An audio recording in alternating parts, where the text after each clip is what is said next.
আচ্ছা, তোমাদের অনেকেরই না সানস্ক্রিন নিয়ে অনেক প্রশ্ন থাকে। তো আজকে আমি তোমাদের সাথে ৩ টে সানস্ক্রিন নিয়ে চলে এসেছি। ৩ টেই দেখাবো।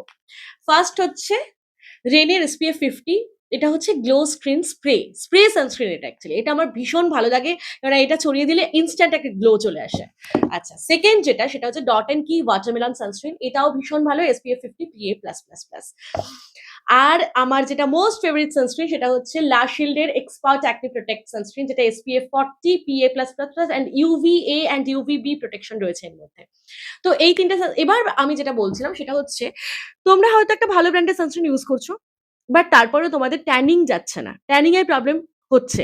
তো এর কারণ না সানস্ক্রিন নয় অ্যাকচুয়ালি। এর কারণ হচ্ছে অ্যাপ্লিকেশন এর প্রবলেম।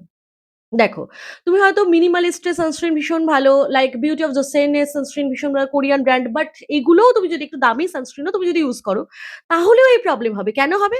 কারণ অ্যাপ্লিকেশন এর প্রবলেম হচ্ছে। লাইক প্রত্যেকটা সানস্ক্রিন না ২ ঘন্টা অন্তর, অন্তর রি-অ্যাপ্লাই করতে হয়। আর যাদের ওভার সার্টিং এর প্রবলেম রয়েছে তাদেরকে আরো ফ্রিকোয়েন্টলি রি-অ্যাপ্লাই করতে হয় সানস্ক্রিন।